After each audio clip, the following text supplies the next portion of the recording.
capítulo 41. La liberación del pueblo de Dios. Cuando los que honran la ley de Dios hayan sido privados de la protección de las leyes humanas, empezará en varios países un movimiento simultáneo para destruirlos. Conforme vaya acercándose el tiempo señalado en el decreto, el pueblo conspirará para extirpar la secta aborrecida. Se convendrá en dar una noche el golpe decisivo que reducirá completamente al silencio la voz disidente y reprensora. El pueblo de Dios, algunos en las celdas de las cárceles, otros escondidos en ignorados escondrijos de bosques y montañas, invocan aún la protección divina, mientras que por todas partes, compañías de hombres armados, instigados por legiones de ángeles malos, se disponen a emprender la obra de muerte. Entonces, en la hora de supremo apuro es cuando el Dios de Israel intervendrá para librar a sus escogidos. El Señor dice: vosotros tendréis canción, como en noche en que se celebra Pascua, y alegría de corazón, como el que va al monte de Jehová, al fuerte de Israel. Y Jehová hará oír su voz potente, y hará ver el descender de su brazo con furor de rostro, y llama de fuego consumidor, con dispersión, con avenida y piedra de granizo. Isaías 30, 29 y 30. Multitudes de hombres perversos profiriendo gritos de triunfo, burlas e imprecaciones, están a punto de arrojarse sobre su presa, cuando de pronto densas tinieblas, más sombrías que la oscuridad de la noche, caen sobre la tierra. Luego un arco iris, que refleja la gloria del trono de Dios, se extiende de un lado a otro del cielo, y parece envolver a todos los grupos en oración. Las multitudes encolerizadas se sienten contenidas en el acto. Sus gritos de burla expiran en sus labios. Olvidan el objeto de su ira sanguinaria. Con terribles presentimientos contemplan el símbolo de la alianza divina y ansían ser amparadas de su deslumbradora claridad. Los hijos de Dios oyen una voz clara y melodiosa que dice: enderezaos, y al levantar la vista al cielo, contemplan el arco de la promesa.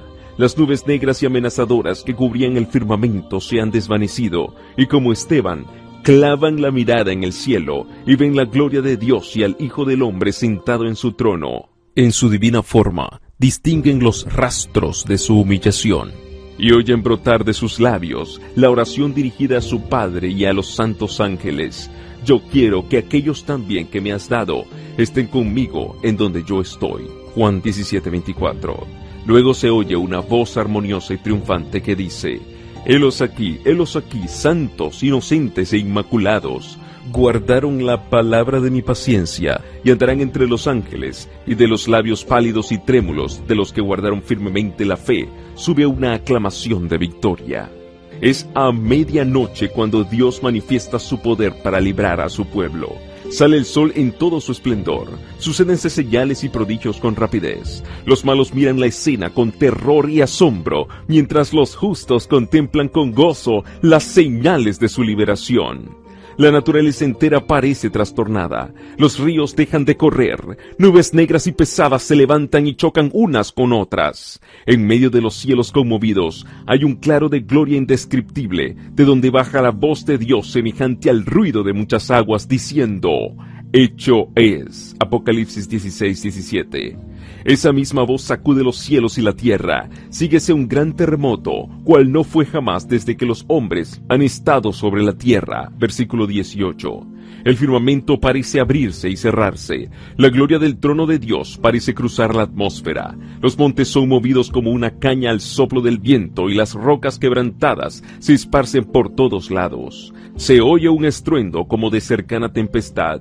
El mar es azotado con furor. Se oye el silbido del huracán, como voz de demonios en misión de destrucción. Toda la tierra se alborota e hincha como las olas del mar. Su superficie se raja, sus mismos fundamentos parecen ceder. Se hunden cordilleras, desaparecen islas habitadas. Los puertos marítimos, que se volvieron como Sodoma por su corrupción, son tragados por las enfurecidas olas. La grande Babilonia vino en memoria delante de Dios para darle el cáliz del vino del furor de su ira. Versículo 19. Pedrisco grande, cada piedra como del peso de un talento. Versículo 21. Hace su obra de destrucción. Las más soberbias ciudades de la tierra son arrasadas. Los palacios suntuosos en que los magnates han malgastado sus riquezas en provecho de su gloria personal caen en ruinas ante su vista. Los muros de las cárceles se parten de arriba abajo y son libertados los hijos de Dios que habían sido apresados por su fe. Los sepulcros se abren y muchos de los que duermen en el polvo de la tierra serán despertados, unos para vida eterna y otros para vergüenza y confusión perpetua. Daniel 12:2.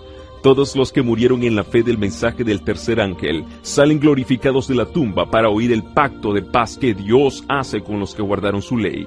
Los que le traspasaron, Apocalipsis 1:7, los que se mofaron y se rieron de la agonía de Cristo, y los enemigos más acérrimos de su verdad y de su pueblo, son resucitados para mirarle en su gloria y para ver el honor con que serán recompensados los fieles y obedientes. Densas nubes cubren aún el firmamento. Sin embargo, el sol se abre paso de vez en cuando, como si fuese el ojo vengador de Jehová. Fieros relámpagos rasgan el cielo con fragor, envolviendo a la tierra en claridad de llamaradas. Por encima del ruido aterrador de los truenos, se oyen voces misteriosas y terribles que anuncian la condenación de los impíos. No todos entienden las palabras pronunciadas, pero los falsos maestros las comprenden perfectamente.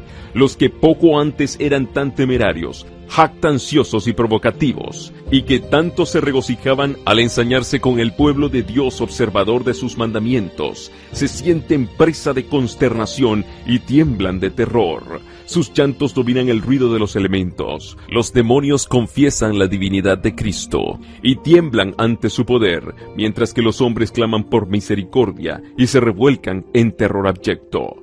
Al considerar el día de Dios en santa visión, los antiguos profetas exclamaron: «Aullad, porque cerca está el día de Jehová, vendrá como asolamiento del Todopoderoso».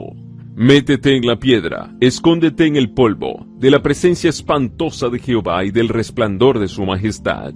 La altivez de los ojos del hombre será batida, y la soberbia de los hombres será humillada, y Jehová solo será ensalzado en aquel día. Porque día de Jehová de los ejércitos vendrá sobre todo soberbio y altivo, y sobre todo ensalzado y será abatido. Aquel día arrojará el hombre a los topos y murciélagos sus ídolos de plata y sus ídolos de oro que le hicieron para que adorase, y se entrarán en las hendiduras de las rocas y en las cavernas de las peñas por la presencia formidable de Jehová y por el resplandor de su majestad cuando se levantare para herir la tierra. Isaías 13:6, 2:10 al 12, 2:20 y 21. Por un desgarrón de las nubes, una estrella arroja rayos de luz, cuyo brillo queda cuadruplicado por el contraste con la obscuridad. Significa esperanza y júbilo para los fieles, pero severidad para los transgresores de la ley de Dios. Los que todos lo sacrificaron por Cristo están entonces seguros, como escondidos en los pliegues del pabellón de Dios. Fueron probados y ante el mundo y los despreciadores de la verdad demostraron su fidelidad a aquel que murió por ellos. Un cambio maravilloso se ha realizado en aquellos que conservaron su integridad ante la misma muerte. Han sido librados, como por ensalmo, de la sombría y terrible tiranía de los hombres vueltos demonios. Sus semblantes poco antes tan pálidos, tan llenos de ansiedad y tan macilentos, brillan ahora de admiración, fe y amor. Sus voces se elevan en canto triunfal. Dios es nuestro refugio y fortaleza. ¡Socorro!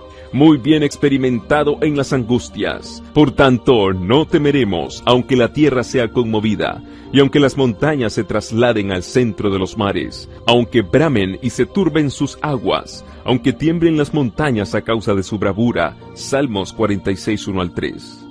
Mientras estas palabras de santa confianza se elevan hacia Dios, las nubes se retiran y el cielo estrellado brilla con esplendor indescriptible en contraste con el firmamento negro y severo en ambos lados. La magnificencia de la ciudad celestial rebosa por las puertas entreabiertas. Entonces aparece en el cielo una mano que sostiene dos tablas de piedra puestas una sobre otra. El profeta dice: denunciarán los cielos su justicia, porque Dios es el juez. Salmo 56. Esta ley santa, justicia de Dios, que entre truenos y llamas fue proclamada desde el Sinaí como guía de la vida, se revela ahora a los hombres como norma del juicio. La mano abre las tablas en las cuales se ven los preceptos del decálogo inscritos como con letras de fuego. Las palabras son tan distintas que todos pueden leerlas. La memoria se despierta, las tinieblas de la superstición y de la herejía desaparecen de todos los espíritus, y las 10 palabras de Dios, breves, inteligibles y llenas de autoridad, se presentan a la vista de todos los habitantes de la tierra. Es imposible describir el horror y la desesperación de aquellos que pisotearon los santos preceptos de Dios. El Señor les había dado su ley con la cual hubieran podido comparar su carácter y ver sus defectos, mientras que había aún oportunidad para arrepentirse y reformarse. Pero con el afán de asegurarse el favor del mundo, pusieron a un lado los preceptos de la ley y enseñaron a otros a transgredirlos. Se empeñaron en obligar al pueblo de Dios a que profanase su sábado. Ahora los condena aquella misma ley que despreciaran y echan de ver que no tienen disculpa. Eligieron a quien querían servir y adorar. Entonces vosotros volveréis y echaréis de ver la diferencia que hay entre el justo y el injusto, entre aquel que sirve a Dios y aquel que no le sirve. Malaquías 3:18. Los enemigos de la ley de Dios, desde los ministros hasta el más insignificante entre ellos, adquieren un nuevo concepto de lo que es la verdad y el deber. Reconocen demasiado tarde que el día de reposo del 4º mandamiento es el sello del Dios vivo. Ven demasiado tarde la verdadera naturaleza de su falso día de reposo y el fundamento arenoso sobre el cual construyeron. Se dan cuenta de que han estado luchando contra Dios. Los maestros de la religión condujeron las almas a la perdición mientras profesaban guiarlas hacia las puertas del paraíso. No se sabrá antes del día del juicio final cuán grande es la responsabilidad de los que desempeñan un cargo sagrado y cuán terribles son los resultados de su infidelidad. Solo en la eternidad podrá apreciarse debidamente la pérdida de una sola alma. Terrible será la suerte de aquel a quien Dios diga: apártate, mal servidor.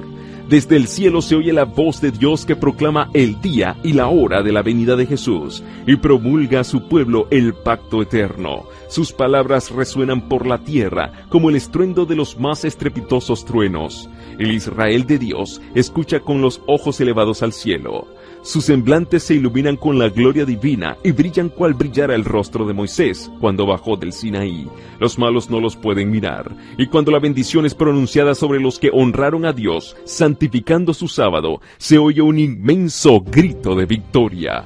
Pronto aparece en el este una pequeña nube negra, de un tamaño como la mitad de la palma de la mano. Es la nube que envuelve al Salvador, y que a la distancia parece rodeada de oscuridad. El pueblo de Dios sabe que es la señal del Hijo del Hombre. En silencio solemne la contemplan mientras va acercándose a la tierra, volviéndose más luminosa y más gloriosa, hasta convertirse en una gran nube blanca, cuya base es como fuego consumidor, y sobre ella el arco iris del pacto. Jesús marcha al frente como un gran conquistador. Ya no es varón de dolores que haya de beber el amargo cáliz de la ignominia y de la maldición.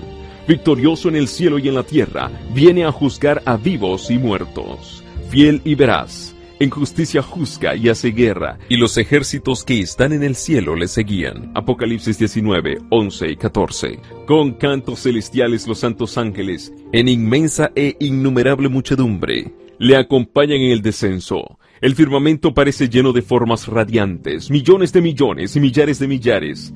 Ninguna pluma humana puede describir la escena, ni mente mortal alguna es capaz de concebir su esplendor. Su gloria cubre los cielos y la tierra se llena de su alabanza. También su resplandor es como el fuego. Habacuc 3, 3 y 4. A medida que va acercándose la nube viviente, todos los ojos ven al príncipe de la vida. Ninguna corona de espinas hiere ya sus sagradas sienes, ceñidas ahora por gloriosa diadema. Su rostro brilla más que la luz deslumbradora del sol de mediodía. Y en su vestidura y en su muslo tiene escrito este nombre: Rey de Reyes y Señor de Señores. Apocalipsis 19, 16. Ante su presencia hanse tornado pálidos todos los rostros. El terror de la desesperación eterna se apodera de los que han rechazado la misericordia de Dios. Se deslíe el corazón y se baten las rodillas, y palidece el rostro de todos. Jeremías 36, Nahum 2:10. Los justos gritan temblando: ¿quién podrá estar firme? Termina el canto de los ángeles y sigue un momento de silencio aterrador. Entonces se oye la voz de Jesús que dice: Bástaos mi gracia. Los rostros de los justos se iluminan, y el corazón de todos se llena de gozo. Y los ángeles entonan una melodía más elevada, y vuelven a cantar al acercarse aún más a la tierra. El Rey de Reyes desciende en la nube, envuelto en llamas de fuego. El cielo se recoge como un libro que se enrolla, la tierra tiembla ante su presencia y todo monte y toda isla se mueven de sus lugares. Vendrá nuestro Dios y no callará, fuego consumirá delante de él, y en derredor suyo habrá tempestad grande. Convocará a los cielos de arriba y a la tierra para juzgar a su pueblo. Salmos 53 y 4. Y los reyes de la tierra, y los príncipes, y los ricos, y los capitanes, y los fuertes, y todo siervo y todo libre se escondieron en las cuevas, y entre las peñas de los montes, y decían a los montes y a las peñas, caed sobre nosotros y escondednos de la cara de aquel que está sentado sobre el trono, y de la ira del Cordero, porque el gran día de su ira es venido. ¿Y quién podrá estar firme? Apocalipsis 6, 15 al 17. Cesaron las burlas, callan los labios mentirosos, el choque de las armas y el tumulto de la batalla, con revolcamiento de vestidura en sangre, Isaías 9:5, han concluido. Solo se oyen ahora voces de oración, llanto y lamentación. De las bocas que se mofaban poco antes, estalla el grito, el gran día de su ira es venido, ¿y quién podrá estar firme? Los impíos piden ser sepultados bajo las rocas de las montañas, antes que ver la cara de aquel a quien han despreciado y rechazado. Conocen esa voz que penetra hasta el oído de los muertos. ¿Cuántas veces sus tiernas y quejumbrosas modulaciones no los han llamado al arrepentimiento? ¿Cuántas veces no ha sido oída en las conmovedoras exhortaciones de un amigo, de un hermano, de un redentor? Para los que rechazaron su gracia, ninguna otra podría estar tan llena de condenación ni tan cargada de acusaciones como esta voz que tan a menudo exhortó con estas palabras: Volveos, volveos de vuestros caminos malos, pues ¿por qué moriréis? Ezequiel 33:11. Oh, si solo fuera para ellos la voz de un extraño. Jesús dice, por cuanto llamé y no quisisteis, extendí mi mano y no hubo quien escuchase. Antes desechasteis todo consejo mío, y mi reprensión no quisisteis. Proverbios 1, 24 y 25. Esa voz despierta recuerdos que ellos quisieran borrar, de avisos despreciados, invitaciones rechazadas, privilegios desdeñados. Allí están los que se mofaron de Cristo en su humillación. Con fuerza penetrante acuden a su mente las palabras del varón de dolores, cuando, conjurado por el sumo sacerdote, declaró solemnemente: Desde ahora habéis de ver al Hijo del Hombre sentado a la diestra de la potencia de Dios, y que viene en las nubes del cielo. Mateo 26, 64. Ahora le ven en su gloria, y deben verlo aún sentado a la diestra del poder divino. Los que pusieron en ridículo su acerto de ser el Hijo de Dios enmudecen ahora. Allí está el altivo Herodes, que se burló de su título real y mandó a los soldados escarnecedores que le coronaran. Allí están los hombres mismos que con manos impías pusieron sobre su cuerpo el manto de grana, sobre sus sagradas sienes la corona de espinas, y en su dócil mano un cetro burlesco, y se inclinaron ante él con burlas de blasfemia. Los hombres que golpearon y escupieron al príncipe de la vida tratan de evitar ahora su mirada penetrante y de huir de la gloria abrumadora de su presencia. Los que atravesaron con clavos sus manos y sus pies, los soldados que le abrieron el costado, consideran esas señales con terror y remordimiento. Los sacerdotes y los escribas recuerdan los acontecimientos del Calvario con claridad aterradora.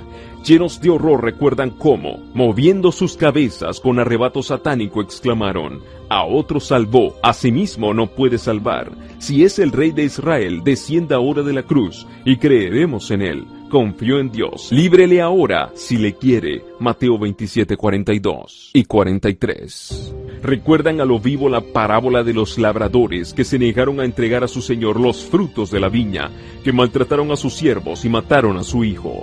También recuerdan la sentencia que ellos mismos pronunciaron: a los malos destruirá miserablemente el Señor de la viña. Los sacerdotes y escribas ven en el pecado y en el castigo de aquellos malos labradores su propia conducta y su propia inmerecida suerte, y entonces se levanta un grito de agonía mortal, más fuerte que los gritos de sea crucificado, que resonaron por las calles de Jerusalén. Estalla el clamor terrible y desesperado: es el Hijo de Dios, el verdadero Mesías. tratan de huir de la presencia del Rey de Reyes. En vano tratan de esconderse en las hondas cuevas de la tierra desgarrada por la conmoción de los elementos. En la vida de todos los que rechazan la verdad, hay momentos en que la conciencia se despierta, en que la memoria evoca el recuerdo aterrador de una vida de hipocresía y el alma se siente atormentada de vanos pesares. Mas, ¿qué es eso comparado con el remordimiento que se experimentará aquel día cuando viniere cual huracán vuestro espanto y vuestra calamidad como torbellino? Proverbios 1:27. Los que habrían querido matar a Cristo y a su pueblo fiel son ahora testigos de la gloria que descansa sobre ellos. En medio de su terror, oyen las voces de los santos que exclaman en unánime júbilo: He aquí, este es nuestro Dios, le hemos esperado y nos salvará. Isaías 25:9. Entre las oscilaciones de la tierra, las llamaradas de los relámpagos y el fragor de los truenos, el Hijo de Dios llama a la vida a los santos dormidos. Dirige una mirada a las tumbas de los justos, y levantando luego las manos al cielo exclama: Despertaos, despertaos, despertaos los que dormís en el polvo, y levantaos. Por toda la superficie de la tierra los muertos oirán esa voz, y los que la oigan vivirán, y toda la tierra repercutirá bajo las pisadas de la multitud extraordinaria de todas las naciones, tribus, lenguas y pueblos. De la prisión de la muerte sale revestida de gloria inmortal, gritando: ¿Dónde está, oh muerte, tu aguijón? ¿Dónde, oh sepulcro, tu victoria? Primera de Corintios 15:55. Y los justos vivos unen sus voces a las de los santos resucitados en prolongada y alegre aclamación de victoria. Todos salen de sus tumbas de igual estatura que cuando en ellas fueran depositados. Adán, que se encuentra entre la multitud resucitada, es de soberbia altura y formas majestuosas, de porte poco inferior al del Hijo de Dios. Presenta un contraste notable con los hombres de las generaciones posteriores. En este respecto se nota la gran degeneración de la raza humana, pero todos se levantan con la lozanía y el vigor de eterna juventud. Al principio, el hombre fue creado a la semejanza de Dios, no solo en carácter, sino también en lo que se refiere a la forma y a la fisionomía. El pecado borró e hizo desaparecer casi por completo la imagen divina, pero Cristo vino a restaurar lo que se había malogrado. Él transformará nuestros cuerpos viles y los hará semejantes a la imagen de su cuerpo glorioso.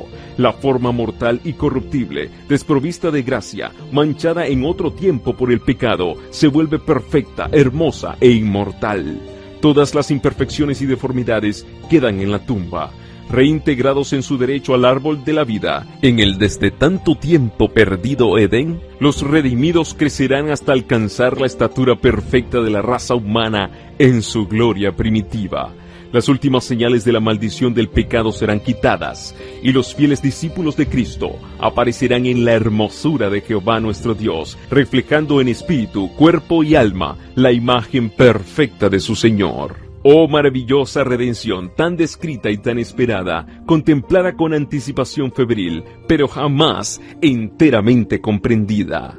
Los justos vivos son mudados en un momento, en un abrir de ojo, a la voz de Dios fueron glorificados, ahora son hechos inmortales y juntamente con los santos resucitados, son arrebatados para recibir a Cristo su Señor en los aires. Los ángeles juntarán sus escogidos de los cuatro vientos, de un cabo del cielo hasta el otro. Santos ángeles llevan niñitos a los brazos de sus madres. Amigos a quienes la muerte tenía separados desde largo tiempo, se reúnen para no separarse jamás, y con cantos de alegría suben juntos a la ciudad de Dios. En cada lado del carro nebuloso hay alas, y debajo de ellas ruedas vivientes, y mientras el carro asciende las ruedas gritan, ¡Santo! Y las alas al moverse gritan, ¡Santo! Y el cortejo de los ángeles exclama, Santo, Santo, Santo es el Señor Dios, el Todopoderoso. Y los redimidos exclaman, Aleluya, mientras el carro se adelanta hacia la Nueva Jerusalén. Antes de entrar en la ciudad de Dios, el Salvador confiere a sus discípulos los emblemas de la victoria y los cubre con las insignias de su dignidad real. Las huestes resplandecientes son dispuestas en forma de un cuadrado hueco en derredor de su rey, cuya majestuosa estatura sobrepasa en mucho a la de los santos y de los ángeles, y cuyo rostro irradia amor benigno sobre ellos. De un cabo a otro de la innumerable hueste de los redimidos, toda mirada está fija en él. Todo ojo contempla la gloria de aquel cuyo aspecto fue desfigurado, más que el de cualquier hombre, y su forma más que la de los hijos de Adán. Sobre la cabeza de los vencedores, Jesús coloca con su propia diestra la corona de gloria. Cada cual recibe una corona que lleva su propio nombre nuevo, Apocalipsis 2:17, y la inscripción Santidad a Jehová. A todos se les pone en la mano la palma de la victoria y el arpa brillante. Luego que los ángeles que mandan dan la nota, todas las manos tocan con maestría las cuerdas de las arpas, produciendo dulce música en ricos y melodiosos acordes. Dicha indecible estremece todos los corazones, y cada voz se eleva en alabanzas de agradecimiento al que nos amó y nos ha lavado de nuestros pecados con su sangre, y nos ha hecho reyes y sacerdotes para Dios y su Padre. A Él sea gloria e imperio para siempre jamás. Apocalipsis 1, 5 y 6. Delante de la multitud de los redimidos se encuentra la ciudad santa. Jesús abre ampliamente las puertas de perla, y entran por ellas las naciones que guardaron la verdad. Allí contemplan el paraíso de Dios, el hogar de Adán en su inocencia. Luego se oye aquella voz más armoniosa que cualquier música que haya acariciado jamás el oído de los hombres, y que dice: vuestro conflicto ha terminado. Venid, benditos de mi Padre, heredad el reino preparado para vosotros desde la fundación del mundo. Entonces se cumple la oración del Salvador por sus discípulos. Padre, aquellos que me has dado, quiero que donde yo estoy, ellos estén también conmigo. A aquellos a quienes rescató con su sangre, Cristo los presenta al Padre, delante de su gloria, irreprensibles, con grande alegría, Judas 24, diciendo: heme aquí a mí, y a los hijos que me diste. A los que me diste yo los guardé. Oh maravillas del amor redentor, qué dicha aquella cuando el Padre Eterno, al ver a los redimidos, verá su imagen.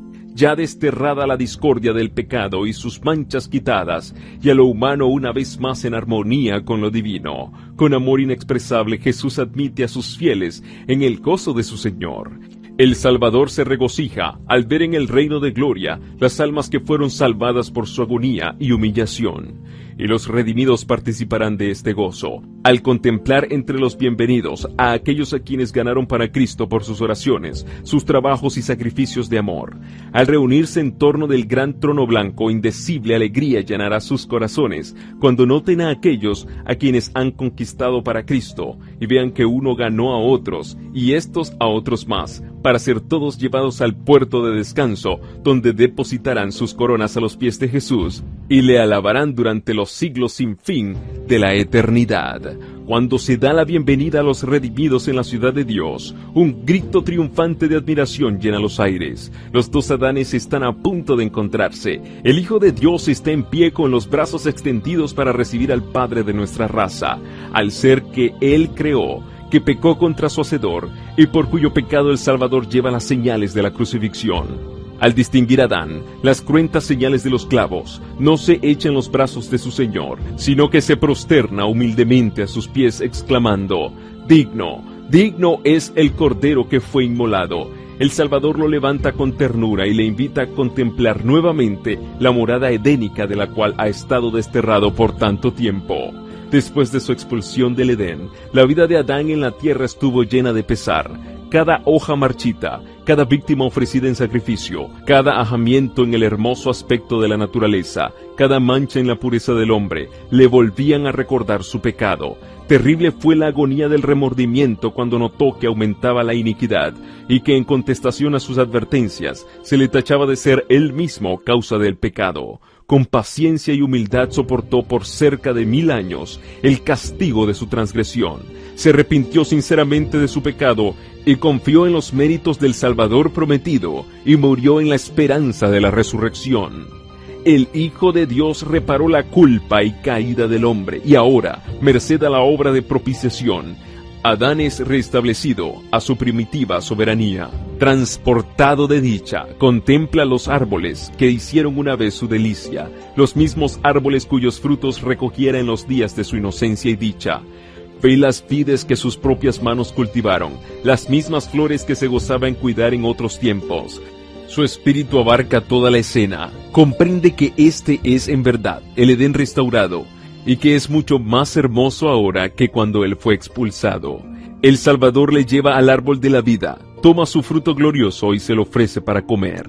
Adán mira en torno suyo y nota a una multitud de los redimidos de su familia que se encuentra en el paraíso de Dios. Entonces arroja su brillante corona a los pies de Jesús y cayendo sobre su pecho, abraza al Redentor. Toca luego el arpa de oro y por las bóvedas del cielo repercute el canto triunfal: digno, digno, digno es el Cordero que fue inmolado y volvió a vivir. La familia de Adán repite los acordes y arroja sus coronas a los pies del Salvador, inclinándose ante él en adoración. Presencian esta reunión los ángeles que lloraron por la caída de Adán y se regocijaron cuando Jesús, una vez resucitado, ascendió al cielo después de haber abierto el sepulcro para todos aquellos que creyesen en su nombre.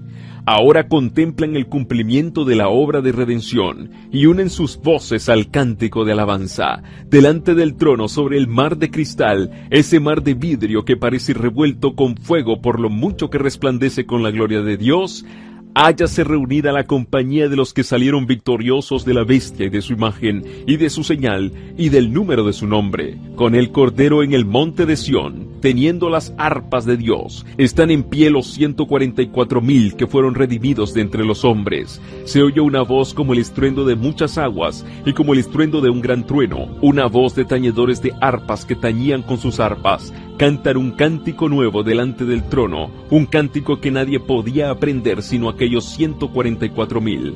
Es el cántico de Moisés y del Cordero, un canto de liberación. Ninguno sino los 144,000 pueden aprender aquel cántico, pues es el cántico de su experiencia, una experiencia que ninguna otra compañía ha conocido jamás. Son estos los que siguen al Cordero por donde quiera que fuere. Habiendo sido trasladados de la tierra, de entre los vivos, son contados por primicias para Dios y para el Cordero. Apocalipsis 15, 2 y 3, 14, 1 al 5. Estos son los que han venido de grande tribulación, han pasado por el tiempo de angustia, cual nunca ha sido desde que ha habido nación. Han sentido la angustia del tiempo de la aflicción de Jacob, han estado sin intercesor durante el derramamiento final de los juicios de Dios, pero han sido librados, pues han lavado sus ropas y las han emblanquecido en la sangre del Cordero. En sus bocas no ha sido hallado engaño, están sin mácula delante de Dios. Por esto están delante del trono de Dios y le sirven día y noche en su templo, y el que está sentado sobre el trono tenderá su pabellón sobre ellos. Apocalipsis 7, 14 y 15. Han visto la tierra asolada con hambre y pestilencia, al sol que tenía el poder de quemar a los hombres con un intenso calor, y ellos mismos han soportado padecimientos, hambre y sed. Pero no tendrán más hambre ni sed, y el sol no caerá sobre ellos, ni ningún otro calor. Porque el Cordero, que está en medio del trono, los pastoreará, y los guiará a fuentes vivas de aguas, y Dios limpiará toda lágrima de los ojos de ellos. Apocalipsis 7, 14 al 17. En todo tiempo, los elegidos del Señor fueron educados y disciplinados en la escuela de la prueba. Anduvieron en los senderos angostos de la tierra, fueron purificados en el horno de la aflicción. Por causa de Jesús sufrieron oposición, odio y calumnias. Le siguieron a través de luchas dolorosas, se negaron a sí mismos y experimentaron amargos desengaños. Por su propia dolorosa experiencia conocieron los males del pecado, su poder, la culpabilidad que entraña y su maldición, y lo miran con horror. Al darse cuenta de la magnitud del sacrificio hecho para curarlo, se sienten humillados ante sí mismos, y sus corazones se llenan de una gratitud y alabanza que no pueden apreciar los que nunca cayeron. Aman mucho porque se les ha perdonado mucho. Habiendo participado de los sufrimientos de Cristo, están en condición de participar de su gloria. Los herederos de Dios han venido de buhardillas, chozas, cárceles, cadalzos, montañas, desiertos, cuevas de la tierra y de las cavernas del mar. En la tierra fueron pobres, angustiados, maltratados. Millones bajaron a la tumba cargados de infamia, porque se negaron terminantemente a ceder a las pretensiones engañosas de Satanás. Los tribunales humanos los sentenciaron como a los más viles criminales, pero ahora Dios es el juez. Salmos 56. Ahora los fallos de la tierra son invertidos. Quitará la afrenta de su pueblo. Isaías 25:8. Y llamarles han pueblo santo, redimidos de Jehová. Él ha dispuesto darles gloria en lugar de ceniza, óleo de gozo en lugar de luto, manto de alegría en lugar del espíritu angustiado. Isaías 62:12, 61:3. Ya no seguirán siendo débiles, afligidos, dispersos y oprimidos. De aquí en adelante estarán siempre con el Señor. Están ante el trono, más ricamente vestidos que jamás lo fueron los personajes más honrados de la tierra. Están coronados con diademas más gloriosas que las que jamás ciñeron los monarcas de la tierra. Pasaron para siempre los días de sufrimiento y llanto. El Rey de Gloria ha secado las lágrimas de todos los semblantes. Toda causa de pesar ha sido alejada. Mientras agitan las palmas, dejan oír un canto de alabanza, claro, dulce y armonioso. Cada voz se une a la melodía, hasta que entre las bóvedas del cielo repercute el clamor. Salvación a nuestro Dios que está sentado sobre el trono y al Cordero. Amén. La bendición y la gloria y la sabiduría y la acción de gracias y la honra y la potencia y la fortaleza sean a nuestro Dios para siempre jamás. Apocalipsis 7, 10 y 12. En esta vida podemos apenas empezar a comprender el tema maravilloso de la redención. Con nuestra inteligencia limitada, podemos considerar con todo fervor la ignominia y la gloria, la vida y la muerte, la justicia y la misericordia que se tocan en la cruz.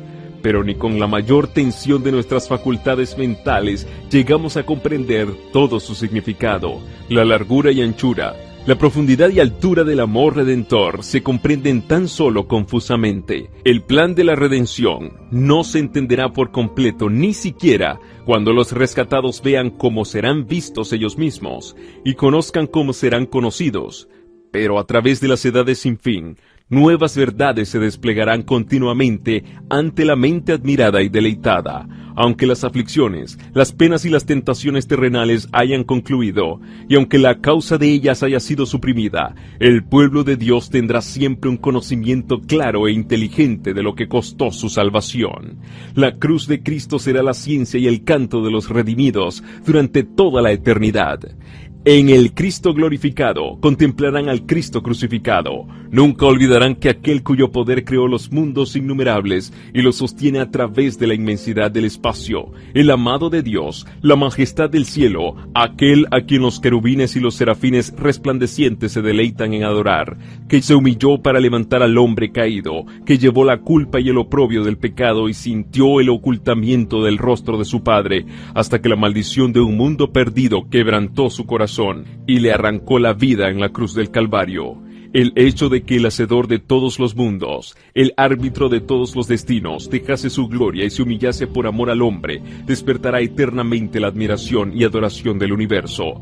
Cuando las naciones de los salvos miren a su Redentor y vean la gloria eterna del Padre brillar en su rostro, cuando contemplen su rostro, que es desde la eternidad hasta la eternidad, y sepan que su reino no tendrá fin, entonces prorrumpirán en un cántico de júbilo.